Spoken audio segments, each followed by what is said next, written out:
Hi, I'm Eric from my phone and welcome to another video. Today I'm going to be talking about music. Wow, I know, what a surprise on my channel that is predominantly music focused. But yes, we are going to get into my listening habits over the past 3 months. It is March 19th as I'm recording this. So I'm trying to get basically the first quarter of 2024 in, both in new releases as well as albums that I enjoyed, have thoughts about, or just overall listen to during this first 3 month period. Because it is March 19th when I'm filming this won't keep track of everything I listen to in March. Obviously, I'm going to listen to the new Beyonce album when it comes out. I'm going to listen to many other releases that are in these last 2 weeks, but there will be in my next version of this video if I continue doing these, because I am going on vacation and so I want something to edit while on my transit, but also I have to film this video when it makes sense for me to do so. But I've been extremely busy listening to music. I have listened to over 100 albums for the first time, and that is primarily due to the fact that I commute at least 3 hours each day. So that does give me a lot of time to listen to music. All the albums I'm talking about today, I've listened to at least once all the way through. I will say the majority of them I've only listened to once all the way through because, a first glance, a first listen, that's really what I'm after. And if I really love it, I will come back to it. But even when I come back to it, it sometimes takes me a while for me to get back into it. I normally take my favorites, songs that I feel like I'm instantly gravitating towards, and start playing those a lot. It's really more of my listening style is trying out a lot of different things and then seeing what sticks. And that's really what I've been doing. I'm going to break this up into sections because this video will probably be very long. We're going to start with the 2024 releases because those are definitely the most relevant to all of you guys. Then I'm going to go into my personal highlights of albums that aren't 2024 releases but are some of my favorites that I've heard in the past 3 months. Then going into other albums I really want to give thoughts about. And then I will do a short list at the end where I just literally just say all of the rest of the albums I've heard because I feel like they deserve a mention if I decide to hit play. You can also see where I've ranked or how many songs from each album I've liked by checking out the spreadsheet in the description box below. I've had it since the beginning of my channel, but I never promote it because it feels tacky sometimes, but I feel like for this type of thing, it's really helpful to see how albums stack up against each other and which albums I've already listened to in case you want to give me recommendations, but you don't know if I've already listened to something. But that spreadsheet is up to date. I keep it up to date every week. And also I apologize in advance if any title or artist is mispronounced. I am an American living in Germany. I mispronounce things in English and in German all the time. And so I do apologize if that seeps in also to the music that I'm listening to and enjoying generally. But I feel like I should waste no more time. I think that's enough explanation for now. So anyway, let's get into this. My first album is Orchideas by Kali Uchis, and honestly a really great way to start. It dropped in the very beginning of the year, and as someone who hasn't really experienced a lot of Kali Uchis, it really makes me excited to go back into earlier projects. I think this is a personal standout of mine, even so early in the year, and it was dropped even earlier in the year. Next we'll go into Slut Pop Miami from Kim Petras. I will talk about Kim Petras a little bit more because I did listen to all of her albums pretty much that have come out since 2023 because those are her first 3 albums, really, if you count others as mixtapes and not albums. But this was a fun little one. I had fun with it. I didn't take too much seriously. I don't think really anything that you listen to from Kim Petras you should take seriously. It was fun. I wish you would stop collaborating with Dr. Luke for personal, ethical reasons, but the music is fun. Next is Existing Without Intention by In Debt. If you haven't heard of In Debt, it's probably because it was a band that was formed at my college, and I'm not in the band, but we did do a collaboration on a song on my Revisited album, so definitely check that out if you're interested. They just released their debut album. I'm really proud of them. They kind of got into their good metal screamo sound that honestly is fun and really cathartic when you really want to get into it. Next is Girl With No Face by Ali X. A great project, some bops, some jams, some bangers. Honestly, I have more recently gotten into Ali X. I listened to Cape God last year for the first time, and that was a good project. And Girl With No Face I think is probably my favorite. I really like the rock influences on it. I really like Black Eye. That's the one that always gets stuck in my head. Off of the Tits also really gets stuck in my head. But yeah, I really do enjoy the whole project, but I know it's one of those ones that I do need to listen to more because I know I'll enjoy it even more. We have the new Ariana Grande album, Eternal Sunshine. I've been hearing a lot of positive things about this album, saying it's her most mature album. Some people saying it's her most boring album, which is not as positive.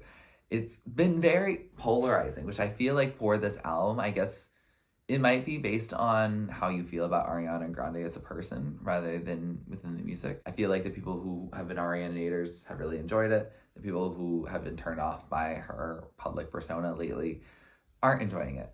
And for me, I kind of haven't really had the time to pay attention to public persona at this point because living abroad and dealing with all those things.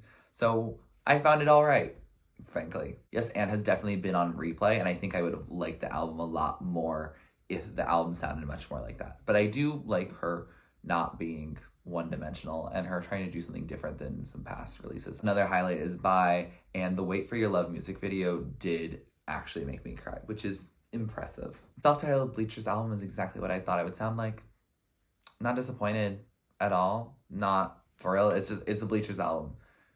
I feel like Jack Antonoff's solo releases have been pretty much what you expect they're gonna be, and I vibed. It was a good album to read to, which I did also a lot of reading on my commutes. What Happened to the Beach by Declan McKenna is also a great album to just vibe out to. It definitely has a little more deeper lyrics that would benefit from some closer listening, and I hope to do so in the near future. Bittersweet Love by James Arthur. James Arthur is probably one of my preferred male solo balladier type people, which not saying I listen to that music a lot. I really don't. But when I do really like his voice. I think I heard that he was in some controversy. I'm not sure about that. I haven't really read into it. But Bittersweet Love is pretty good. I would put it on par with a lot of his other projects. He can sometimes get a bit cheesy, but I feel like his music, I don't know, it just feels nice sometimes. Visions by Norah Jones. I wanted to listen to an album from her because I know that she had done the 4 sweep back in the 2000s of the album of the year, best new artist, I believe, in record and song of the year. And I wanted to listen to her newest project. I liked a couple songs. It was fine. It was definitely an album I just could easily tune out. It just wasn't really my genre. But I hope you enjoyed it if you listened to it. The new Casey Musgraves' Deeper Well is a very nice, mature version of Golden Hour. I like that she kind of went out of the poppy way that she had kind of gotten into on Golden Hour and really hit home on Starcross. Starcross I listened to last year and it wasn't my favorite. Deeper Well, I think, is a good return to form for her. I have some songs I like, some songs there, I feel like the more corny she gets and the more cheesy she gets and more trying to relate to the youth, I feel like isn't my thing. Like Anime Eyes, not really my thing. I was like, oh, really? It makes it tacky in my opinion. Also think there's some really good songs on this project that I would recommend listening to all the way through and seeing which cuts really stick with you. The new Flo Milli album, Fine Ho Stay. I really love the connection of all the titles together. It's very funny to me. This is a really great project. I think this is my favorite Flo Milli project. I think I saved the majority of them. And when I didn't, it just was ones that didn't hit as hard. And I would say that most of them really did hit. I really do love the SZA and Cardi B remix of Never Lose Me. Yeah, it's a great project. Highly recommend to anyone who's really into the Flo Milli vibe. I did get to see her perform at my college, and that was a lot of fun. I also listened to the debut album of Tierra Whack, Worldwide Whack. And Tierra Whack, she's a very interesting character, a very interesting artist. I feel like when she does it right for me, she does it right. When she does something wrong for me, it's wrong. It just is kind of how it is, and it's really hard to explain. I feel like as someone with synesthesia, I think there's certain times where she adds an element that just makes the whole song not work for me. And that's not necessarily her fault. It's just what it is. I do appreciate the work. I do really love that she has a debut album out. That's really exciting. And I'm excited to go back into it more. Some of the highlights were really some of the highlights, if that makes sense. The new Justin Timberlake, Everything I Thought It Was, is a very nice, refreshing nostalgia tactic. It was very nostalgic, but also very new sounding. I haven't listened to all of Justin Timberlake's projects, but this felt very nostalgic and really what he was known for with some work with Timbaland and all of that. But it also felt like he was very mature about it. I actually really like the nostalgia songs much more than his songs that were tied to now. And I think the songs that were tied to now were oddly cornier than songs that were kind of thinking flirtatiously and dance floor and that type of vibe. It's actually a really fun album. I really thought it was going to be much more of just the mature ballad type, especially given the song Selfish being the lead single. Selfish can be very corny, and there are a few moments of that, especially in the tail end of the record. But the rest of the record is really just some fun dance vibes. Like, honestly, it's a good time. Next up is Loss of Life from MGMT. I haven't listened to an MGMT before this album, and honestly, I was kind of just in a really off mood when I listened to it. So I only really saved a couple of tracks, so I do hope to give it a fair shot later, but I really have not much to say about it. It's either a project that's not for me or it just really needs my attention in a different mood. Penultimately, I listened to the new Fortet album, 3, and honestly, a really great instrumental project. Normally an instrumental project I can listen to and then I just kind of move on. But this one was really enjoyable. I actually saved most of the tracks and it was a great time. I highly recommend if you have 45 minutes and you want to listen to some instrumental contemplative. I would give this album for a meditation, not that I meditate really, or I feel like painting would be really good. I feel like I could paint something really cool and abstract with this on in the background. It was a good vibe, honestly.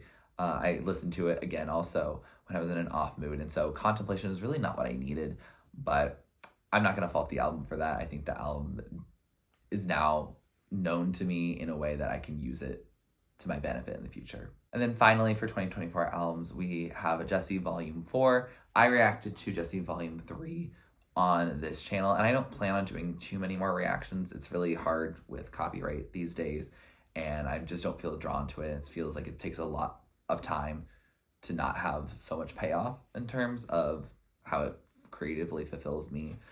But Volume 4 is actually an album I kind of wish I did react to. Not only because you guys liked my Jacob Collier reaction, but also because this album is unhinged. Oh my gosh. I guess it is a thrilling conclusion of 4 albums, which I haven't listened to Volumes 1 and 2. But Volume 4, really, wow. There's some really brilliant displays of talent on this album. There are a lot of really cool features, a lot of interesting features, a lot of features I did not know them, and a lot of them that I didn't expect them to ever be near a Jacob Collier project, but here we are. I will say that some critiques I had with Volume 3, most notably that his voice is the way that it is and that it's very sleepy. It means that a song that is a slower, chiller song could put me to sleep. And that can be nice and calming and good, but when you're trying to get me involved in your whole album, especially if your album later is going to have some exciting moments, then it can be jarring, and sometimes you just have moments where you're just lulled into, okay, what's going to happen? I also found out only just within the past couple weeks that Jacob Collier's background vocals are in Good Days from SZA, which I love that song. It was 2nd or 3rd on my rap last year. It was really exciting to see something from Jacob Collier enter so high for me, and I'm really excited to see what he does next now that he's free from his 4 album pick of doing this self-titled journey. But this is a really thrilling conclusion. I highly recommend you check this one out. It definitely doesn't have as many of the sleeper moments that I would say Jessie Volume 3 did, but it is something that kind of defies genre. It kind of goes all over the place, and I kind of needed a bit of unhingedness when I listened to it. That concludes all my 2024 releases, so if you're only here for that, I'll see you next time.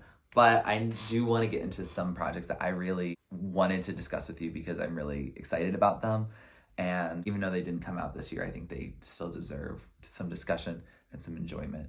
So let's get into that. First things first, I actually want to discuss an artist I only heard about last week, which is Debbie Friday. Her debut album, Good Luck, came out last year. And I only know of her because Naomi Cannibal, a YouTuber that I follow and really enjoy, she did an interview with her. It was her first interview with a musician for her channel, and that was really exciting for her, I'm sure. But I was really curious after hearing the interview and hearing her talk about her work. And I really wanted to listen to it. So I listened to basically her entire discography, which is just an EP and an album, which is very nice. Oh, and a standalone single that just came out. So I don't know if it's standalone or if it's a lead for a new project. Hopefully it might be the latter, because I liked every single song. Good luck. It's very rock inspired, but it does defy genres. I think she's always said that she's going to do that. She does stay within the electronic sphere, so it's like electronic rock. I don't know, electropop. You should never clock me on what a genre is. I don't know. But what I do know is that's good, and I hope you listen to it. Another album that I liked every single track on is the debut album of Pink Pantheress, Heaven Knows.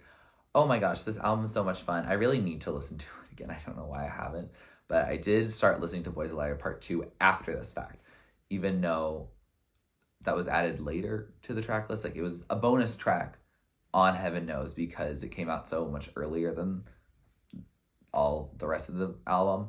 But I finally got into it, and it was so nice. It was just a great album. If you like hyperpop and you like Pink Panther's sound, that's what you get. And it's not all the same, which I do appreciate. And the third album, of which I liked every single song on, is Problematique by Kim Petras. Of course, that's problematic of me because, Dr. Luke, I hate him. I do believe Kesha 100%, and it's really hard for me to have these complex, questionable, ethical dilemmas when it comes to music. I really wish that people who were bad people and like known bad people were just not allowed to be these kind of forces in the industry. It's really upsetting, and it's really hard, I think, when you have a medium that just captures people emotionally. It's really hard to detach in a way that, like, if an actor gets canceled, it's like, well, if you have the hard copies of the movies already, it doesn't do anything. And they maybe have made you feel a certain way. I don't know. I don't watch a lot of TV and movies that much. But musically, I remember where I was at a specific time when a song came on. I remember emotionally where I was, and certain songs helped me get over depression or anxiety or feelings of bad things that I don't want to trigger warning for. So yeah, it's really hard to get in over that, and especially when it's not really backed by a whole group. I think pushed right now to cancel Kim Petras, which I don't think there really is much. It's mainly for, she's just being scandalous, and I don't really care about that. I don't. She's German. I'm living in Germany now, and like, you can walk into a regular video store and you just see full nudity on DVDs, like on the covers of DVDs. That's normal. So I'm not going to be like, she's writing music about, bedroom stuff. I'm like, okay, and like, what exactly? I also don't know what has happened with her label because it took her forever to get music out. Problematique was scrapped originally, and then Feed the Beast became her debut, followed by Problematique that kind of got surprise dropped, and then Slut Pop Miami came out later and into this year. And I will say Problematique is by far the best of the three. So if you want to like dive into what is Kim Petras doing right now, and you listen to Problematique and you don't like it, you're probably not gonna like Feed the Beast or Slut Pop Miami too much. I feel like those are a little they're all tacky projects because it's Kim Petras, and I think she inherently makes tacky music in a fun way. It's not saying it's not art, it's just tacky inherently. It's camp. And even though I have ethical qualms, the music still bops. I then also really like Soft Metal from Bronze Avery. I listened to it on a day that I honestly kind of have blocked the entire day out of my memory for a lot of other reasons that had nothing to do with this album. So I actually don't remember anything about this album. And I'm sorry, but I do highly recommend it because I liked the majority of it. I want to document that I liked it so that when I come back and watch this, I'll be like, oh yeah, I should definitely check out that project again. I also liked the album Love Save the Empty by Aaron McCarley. This is an older album, and I remember one song from it, Pony, It's Okay, definitely by far the most popular song on the album. That had entered my Pandora and was just in the same vibe of like the Sarah Bareilles or a little bit of Why Can't I, Liz Phair energy. And I really enjoy it, but it definitely is a highlight for me from the album. And I think I would have liked the album more if I had listened to that album at that time, but I didn't really. So I liked it now. It was a good album while reading or chilling or vibing. And yeah, it's a much more acoustic driven project. So I enjoyed it, but I think I would have enjoyed it more 7 to 10 years ago. I'd also like to recommend Apollonio from Omar Apollo. This, I believe, was from 2020, and it is a good project. I actually haven't really gotten to Omar Apollo that much, but many more of his albums are in my backlog, and I hope to free them from the backlog soon. I finally, at long last, listened to Broke with Expensive Taste, Azealia Banks' first, and I believe at this time her only studio album. Iconic project. Azealia Banks is also a questionable person, but this music bops 212, of course, Luxury. Those actually, I believe, were songs I knew before. Wallace, I also knew before. But this album bops. It is a great project, and I wish she came out with more music than she does with Controversies. I also like to recommend Bang from Anita. This was a great project, and I do plan on listening to some more Anita this year. I've actually reacted to Anita for You. I had heard the title track before because it was in Just Dance, and I really enjoyed it when I played the song, so I was hopeful for the rest of this album, and it did not disappoint. It's some really good Brazilian music. I don't know genres that well. I believe there's some forró in there. I believe there's some other good music in there, some pop even. It was a good time. Next is actually 3 albums, but they're all from the same artist. I finally got into Banks some more. I had listened to Serpentina a while ago. I loved Meteorite and many other songs on that project, and it was time to go into her discography, and I listened to Goddess, The Altar, and 3 probably within a week or so of each other, and they were all great. I think I rank them all very similarly. They're all like a good collection of songs, a very solid set of songs, and yeah, I am really entranced by her music, and I really highly recommend that if you haven't checked her out and you like some experimental stuff, but maybe some things that are a little more experimental or maybe too experimental for you. I feel like Banks toes the line of being palatable for the average listener and also a little bit interesting. I also listened to Star by Slater. This was my first Slater project, and it will definitely not be my last because I really enjoyed it. This is also a bit Kim Petras type music. This is like a little step below the tackiness that a lot of Kim Petras music can have. But it still is also very fun, pretty camp. Love Lines by LP is my second time listening to an LP project. I listened to Churches, which was the one that had come out before that, and I just really loved LP's voice, and I am happy to report that her voice is still the same angelic voice that it was before, and she uses it very well. Strangers/Lovers from Dagny is also a great project. I don't know why Dagny never really blew up in America. I really don't know the history behind that, but I had heard Backbeat a while ago. Really enjoyed that. I'd listened to some other songs from her offhandedly, but this is my first album from her, and honestly, can't complain. Next, we have the debut album from Hannah Jadagu called Aperture, and this, I would say, is an indie project, indie rock, alternative, I don't know. It's a really interesting project, and is also still a project I need to listen to more. I remember listening to it on a train back to the Budapest airport. So it was definitely a tumultuous time, but it was a very good project for such a tumultuous time. Speaking of indie, we have Who Am I from Pale Waves. Definitely a very indie rock, definitely Paramore inspired vibes. I would have been so nice back in the time of the emo pop punk like rise to have so many prominent female led pop punk groups, but we really had Paramore and we had Evanescence, and did we really have any more? I don't really think so. Not too many that are like big, at least for the average person like me. I'm not deep into the lore, but it was really nice to hear their take and their inspiration. It definitely feels like it was a project that came out then versus now. In a completely different genre, we have Let Her Burn, the debut album from Rebecca Black. This is a really fun project. Definitely pop, definitely queer pop with influences of hyper pop and excitement. And it's exciting to see her do something that is completely different than how she started. I mean, if you haven't listened to the Friday remix, you should absolutely do that, because that remix is Dorian Electra, 303, and Big Frida. It's wonderful. I also have listened to Unwritten by Natasha Bedingfield, which is a very solid project, even beyond These Words and Unwritten. Those songs normally are the ones that we just think about, and we think about Full Sunset on her other project, but we don't think about the rest of it. And the rest of it was like fun. There was some rock elements. There was a lot of like experimentation that I feel like you don't think about because of the big hits from the era and how singles were so important during that era, that the rest of the songs apparently don't matter to the general populace. But I can assure you that if you'd like to listen to the whole project, you shouldn't be disappointed. I listened to Cupido by Teeny. She was the lead in Violetta, and that is the primary reason I kept up with her career to some degree. And her music is also really good.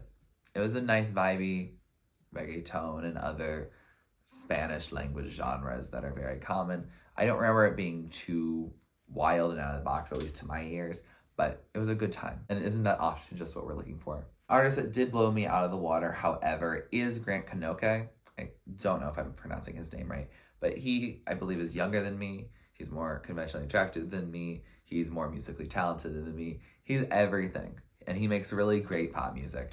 I listened to both his, I think he's calling them both EPs. I don't think he technically has an album, but they are both album length. And so in my head, I'm going to consider them both albums. Okay, Grant? But Color Me Blue and I Could Die Just Thinking of Us, both great projects. Highly recommend you listen to them, especially if you are looking for more male pop that is about relationships with men. It's very nice to have an alternative to Troye Sivan.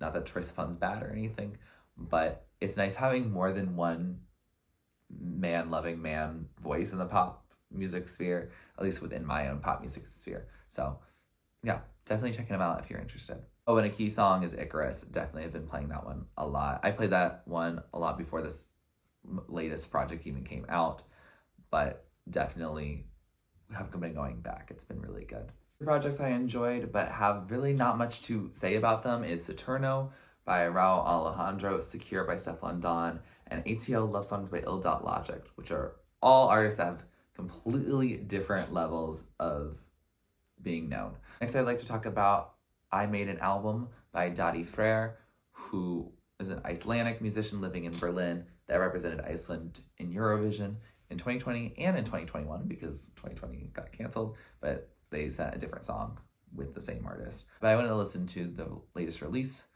and it was good.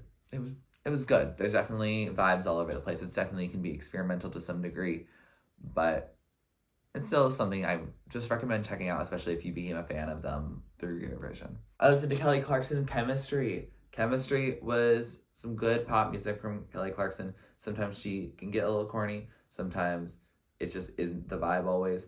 But definitely is a project I need to get back into, especially because there's songs about her divorce that can be very messy. But she does have some songs about finding new love. So there is something for everyone on this project. It is a very long project, especially with the deluxe. So for me, I really have taken songs out of it and played those ones. But I feel like my mood from when I listened to this originally to now, I feel is completely different. So I think I should listen to all of it again. I listened to Snow Angel, the debut album from Renee Rapp. Oh my gosh, her vocals, incredible. Did you see that SNL performance of her doing Snow Angel, the title track?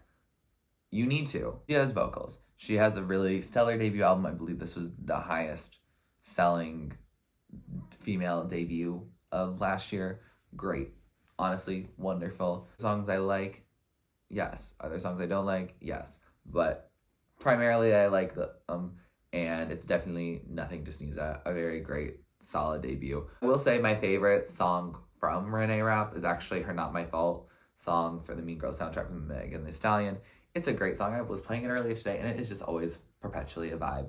So if you ever want to get into that sound more, you are more than welcome to, Renee. But I also would love to see you highlight your vocals on songs like you do in Snow Angel and plenty of other songs on the record. Also, it's a long story, so I'm not going to dive into it. But I did think that Renee Rapp was just asked to do the song on the Mean Girls soundtrack rather than actually being the one playing Regina George and the whole thing. It was a whole saga, but I'm happy for all the success she's been getting lately. A more left field recommendation is Life in Plastic by Tom Aspal. I don't even know why it was in my albums that I should look into, but it was, and the cover really struck me. and Listen to Nicole has been very much on replay for some reason. I should listen to some more of it because I know I saved a lot of it, but it is a very interesting project, especially if you like, again, male pop by men, for men, loving men. This is what I would say. And Listen to Nicole is definitely, if you want a taste real quick to know whether this project is for you. I think it's only like 30 minutes. It's not that long of a project either. So I think you can taste it and then you can have a meal. Another project I also enjoyed was Juno from Marie Wolf. I actually listened to the whole deluxe. I highly recommend the deluxe. I think the first few tracks, because she puts her deluxe songs at the beginning of the project, are better than a lot of the normal albums. So I actually am really glad I waited this long. Maybe not this long, but at least long enough for the deluxe to come out, because the way that her sound's evolving. And when I go see Olivia Rodrigo in concert later this year, Remy Wolf is going to be my opening act. So I'm very excited to see her play maybe some of those deluxe songs. And then it's come to my attention that the rest of the albums on here I like and I overall enjoyed much more, but I actually don't have really anything to say about them, so I'll just list them. But Playlist by Benjamin Ingrosso, X by The Driver Era, which if you don't know is Ross Lynch and his brother, Sticks and Stones by Cheryl Lloyd, Big Boss by Keke Palmer. Take her music seriously. Keke Palmer has pipes. She's important. We love her. Las Que No Iban a Salir from Bad Bunny, and The Good Times and the Bad Ones by Why Don't We. With that, let's move on to albums that didn't necessarily get to the top of the top, but they're albums I still have thoughts to talk about, whether it's one sentence or a paragraph. The first album I actually listened to this year for the first time was Something to Give Each Other by Troye Sivan. I don't know why I waited. I think it was because I didn't really care for Rush that much. I didn't like Got Me Started and its overuse of that sample. And One of Your Girls was very depressing to me. I don't know. That song, when I listened to it, I just felt bad. And I was like, I don't have to feel bad just from listening to a song. So I decided not to listen to it much. And this album kind of reaffirmed something I didn't realize already, but that Troye Sivan, he came mainly from the internet. I feel like his roots as being a YouTuber and an internet celebrity and someone who is big on virality, I guess, having gone viral several times. I think this album really just confirms that, and it doesn't mean that I like the music anymore. Bloom was a project I actually really liked. I think it was mainly just because it came to me at a very coming of age moment for me, with a lot of songs about blooming into your own feelings of sexuality. I was coming into my own and blooming in my own way around that time. And so I think that one hit. And I think also those songs, I don't know, they felt weirdly deeper. I feel like these songs felt very like pop singer, boy band, but as a soloist, and also You Like Men. Great. But I think one of the reasons why I was appreciating some of these other male artists that were singing pop songs that I was enjoying about loving men, I think it's because this album was overall just okay for me, and that's really what got me on the road. I then listened to Metamorphosis from Hilary Duff. Very solid project from the Disney sphere, and I understand why this album led to Disney making all their people make music and try to have music careers with varying degrees of success. This is a really great project. I like Why Not. I like Come Clean.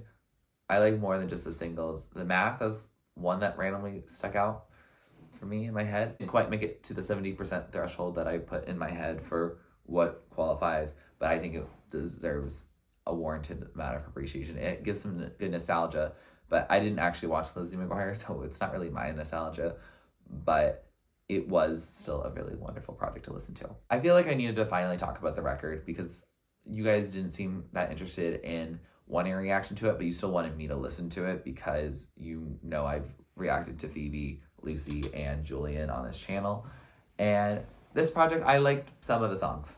I think that was really how it was. I found it odd in that none of them had a clear trend of like which songs I liked more. I think, oddly enough, Julian's. I feel like Julian's solo stuff is normally what I like the least, but I think her voice is maybe my favorite.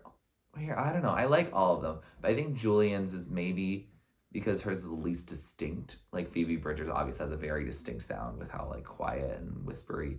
And then Lucy, I don't know. I just can hear it very well in my head, and Julian I don't hear as much.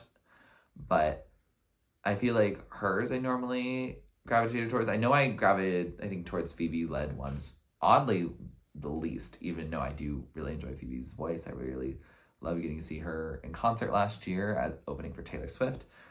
Lucy Dacus is always a great storyteller, so I think when I like what the story is telling, or I felt myself captivated by the story, I think I gravitated to those at that time. In an effort to make sure I listened to all of the Album of the Year nominees, I feel like I've hit all of them at this point, but some of them were after the Grammys. But World Music Radio by Jon Batiste, I wanted to listen to because I did actually like his album that won Album of the Year. We Are is a very solid project, although is a bit of a left field pick. But World Music Radio felt like it was just, oh, we're giving him that Album of the Year nomination because we gave him the Album of the Year before. Why not just give him a nomination? I feel like that's what the Grammys have been doing a lot lately. And it's been tiring, and it makes me not want to do Grammy reaction videos. And I might not. We'll see. But back to Jon Batiste. I feel like with this project, he wanted to take sounds from all over the world, and he did that. And it kind of feels in that way like the number 6 collaborations project that Ed Sheeran did, where he collaborated with a bunch of musicians, or even like a Jessie Volume 3 or 4.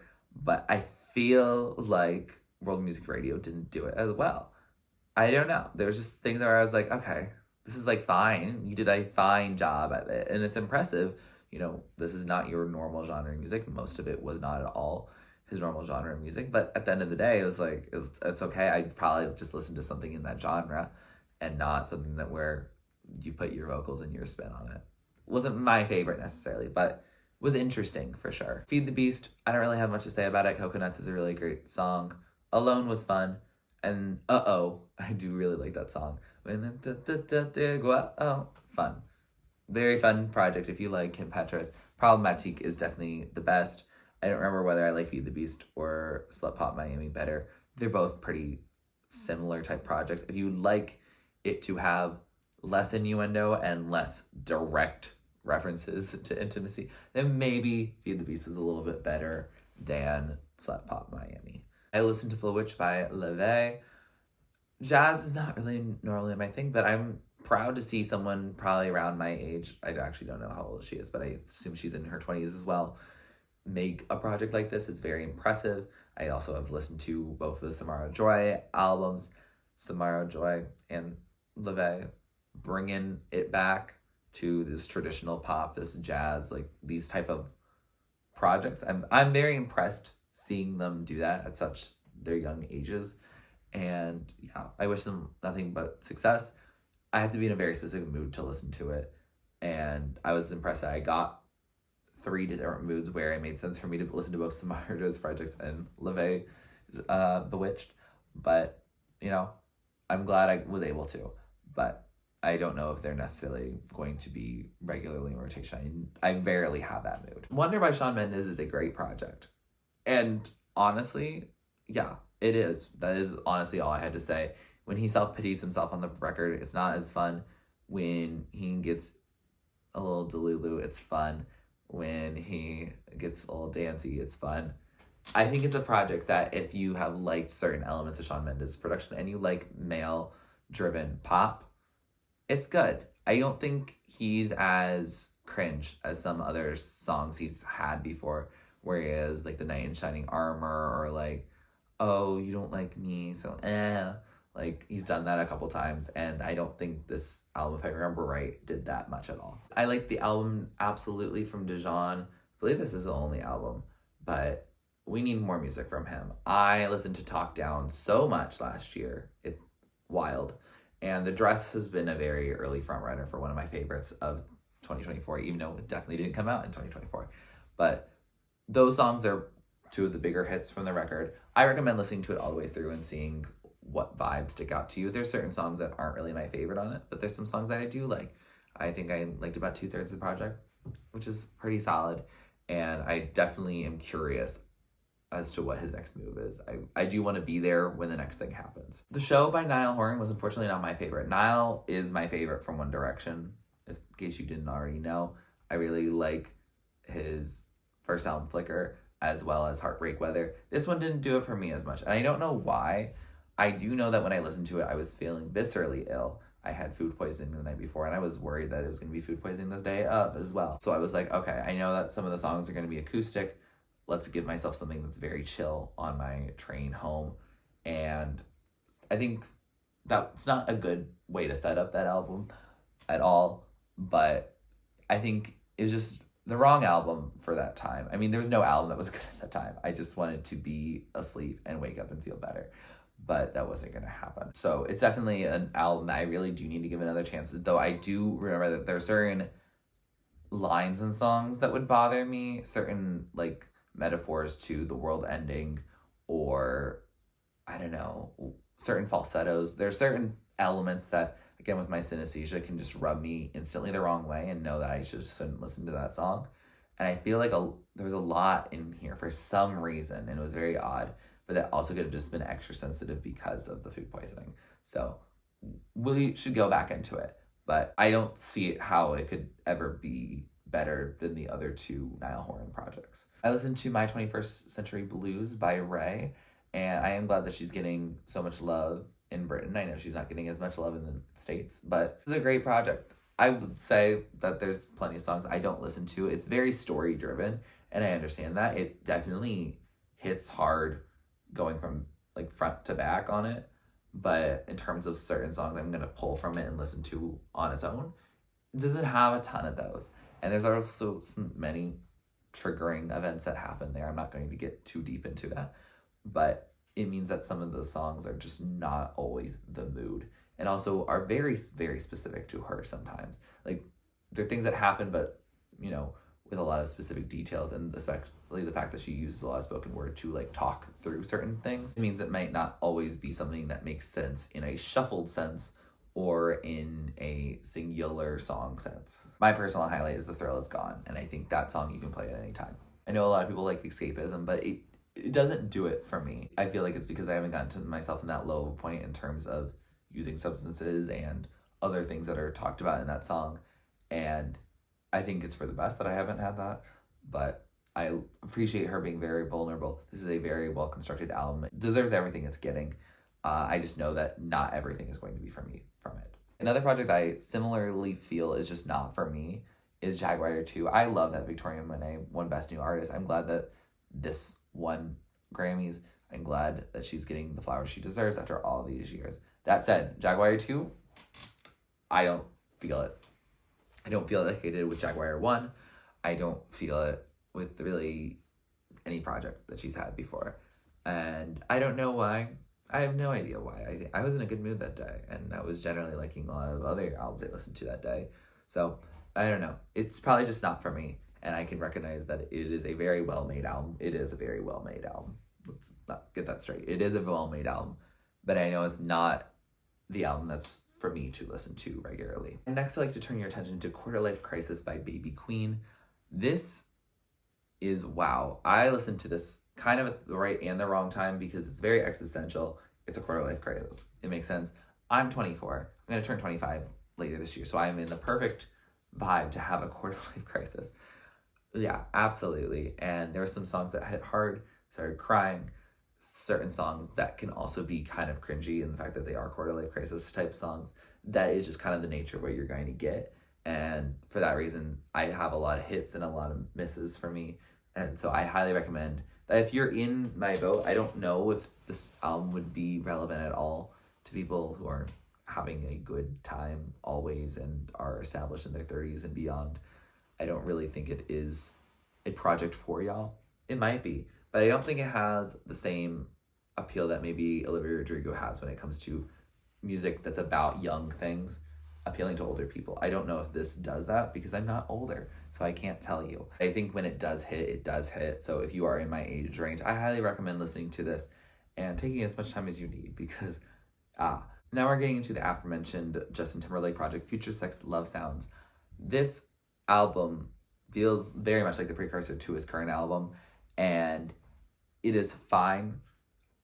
I see what he was doing with having these really long songs that are vibing, and I understand like the sentiment of it. I think it's also a product of its time in terms of it is the vibey type club music and disco music that, I don't know, I guess it can be in fashion today, but some of the production choices don't fully hold up to today, and also I think some of the lyrics really don't hold up today. I think there's certain things that are very sexist, misogynistic, just uneducated, that are not my favorite things. So I definitely will say, yeah, if you want some more dancey vibes, I'm definitely going to turn more towards his most recent release rather than Future Sex Love Sounds.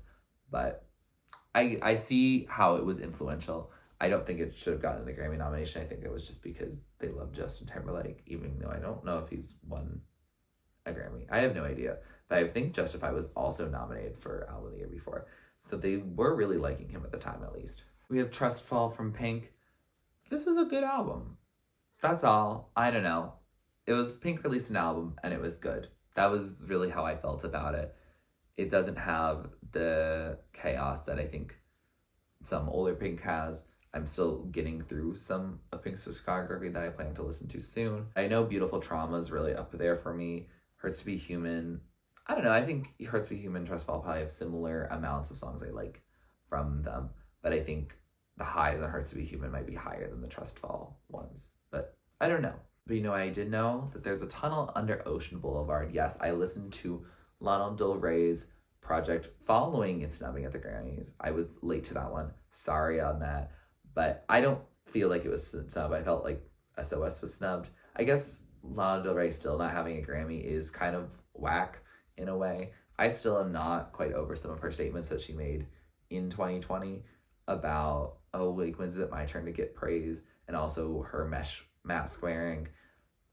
She kind of comes from some confusing lenses sometimes. And I also don't think that she cares not necessarily about Grammy recognition at this point. So with that in mind, I don't particularly care that she didn't get it. I will say this is probably up there with NFR for me. I feel like there was a quality change from NFR onwards. Before NFR, I listened to each album and I liked exactly half of it. And then NFR, I liked a little bit more, maybe like 60-ish%.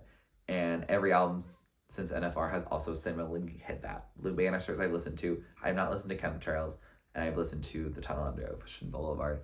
So, yeah, we'll get to Chemtrails eventually. But I think, yeah, it's gotten better, and I feel like she's known her sound more. But this one didn't blow me out of the water any more than any post-NFR release.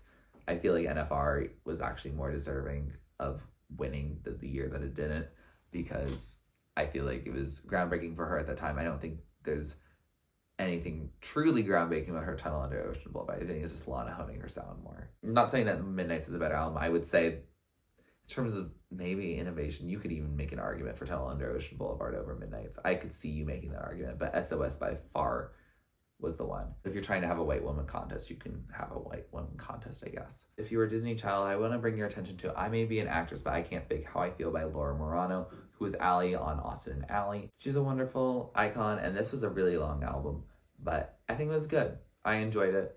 I think it has some standouts. Highly recommend you just listen through it and see for yourself how her narrative in this project, that I believe is also her debut album, how it develops. And then finally we have Exotica from Purple Disco Machine. I got into Hypnotize off this project, and I got into it so much that I was like, okay, we should just see what the whole vibe is. And it's definitely a good, like, it's a producer album. Purple Disco Machine does not sing on these projects, I don't think at all. But the artists on there, it's a variety. And it's definitely much more popular, I think, on this side of the world in Germany and in Europe than in the States. But still could definitely see you guys liking it. Hypnotize is my favorite by far, and definitely when I get a little bit homesick, I think to myself, I'm coming home tonight. So yeah, definitely recommend if you would like. Before I list the rest of the albums that I listened to, I do want to also bring attention to Hemlock Springs. She doesn't have an album out yet, but that has not stopped me from absolutely loving pretty much everything in her discography, but especially Sever the Blight, POS, and Heaven. Yeah, I would want to see her in tour so badly. I would have gone to see her with Doja Cat, but unfortunately the dates do not line up. I will be, I think, in Europe when she is in the States, and I will be in the States when she's in Europe, or something of that nature. It's really annoying when that happens. and I just have to get over it. Other songs that stick out to me is that Murder on the Dance Floor. I'm not having any comment on that movie. I didn't see it. I read the plot synopsis and that was too much already. But Murder on the Dance Floor is probably one of my favorite songs that I know has blown up because of TikTok. So thank you guys for that. Murder on the Dance Floor is a really fun song. Highly recommend it. Let's see. There's been that, Yes and then have Lock String songs. Those are probably my ones I tend to replay a lot. I went back to my on repeat playlist. Lost Time by Tyler Conroy and Morgan Riley has made it back into it. It's very nice and sweet romantic. It's a nice song. I enjoy that one a lot. Satellite from Lena, that is the song that Germany last won Eurovision for. So recommend that. Bitter by Fletcher and Keto. Icarus from Grant Canoke, as I mentioned before. Is It Over Now is still popping up here, and I do still listen to it quite a bit. 212 from Azalea Banks. Undertone, I guess, from Julia Michaels. I re-listened to all of Julia Michaels' discography. I've listened to it all before. It's great before. But yes. And as I said, Why Not? Never Lose Me. Silk Chiffon from Moon and Phoebe Bridgers will always just be relevant, I guess. Bigger Wow from Al Levine. The Dress, and Feather from Sabrina Carpenter. And yes, I did mention for Avril Lavigne a song from Head Above Water, which is her best album. Everyone, all of you, I'm sure, disagree with me. And I don't care. I had mono 3 months after this album came out. It's my album. Okay? Listen. It's my album. It's because she was sick. That's why she made half these songs. I mean, I guess also stuff is about love. But I approach love the way that she approaches the love songs on this album. Chaotically, simply, and I don't know, fun. And I know that everyone puts Head Above Water as their last pick, or maybe their second to last pick. But this album is for me, okay? You can take that or leave it, and you'll probably leave it. But do not say it's her worst album on my channel. I will comment on those comments. Or ignore them. I'll see which one makes you suffer more. Okay, and then finally to wrap up, in case you are still here, because I know this is going to be a long video, but I do want to mention the other albums I listened to, just for my archive's sake, just for in case you want to just hear that these albums exist in the world and that you might check them out. I'm not going to comment on them at all, but here they are.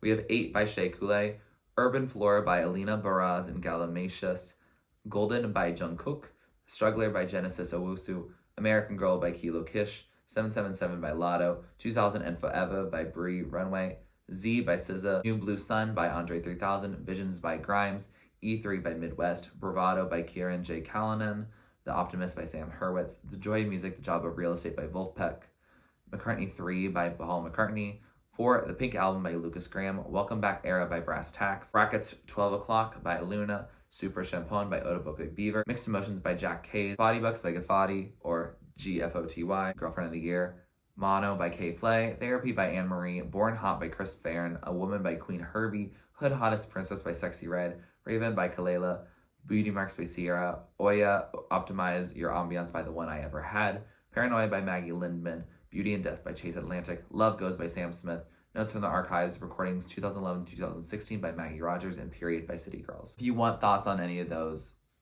put a comment in the comments below, and I'll reply with some quick thoughts about it. But I figured I don't want to add way too much time, especially when I don't have too many thoughts to give on really any of these. I hope this video wasn't extraordinarily long, but if it was and you had a great time, please comment down below saying you had a great time, frankly. And let me know what albums you recommend I listen to again, which albums you agree were amazing, which albums you disagree with me, or which ones you agree were kind of mid. Let me know all of your thoughts down in the comments below, and comment if you've gotten this far, say Waffle House. I have no reason why you should say that, but we're just gonna have you say it. So let me know if you wanted me to do a quarter 2 of this. It probably won't be as long as this, probably because I probably won't have as much time to listen to these because I won't have my commute anymore. I'm changing positions where I will only be commuting 30 minutes one way each day, so significantly less time, which means it won't be probably as long of a video. But I feel like this was fun and probably really helpful for me to just channel everything I'm listening to and have some thoughts about everything. But if you like this video, please like it. Please comment down below so what you need to do next on my channel. Please subscribe to my channel if you're not already and you'd like to be. And thanks for watching. This is TurtleStormer. Catch you later.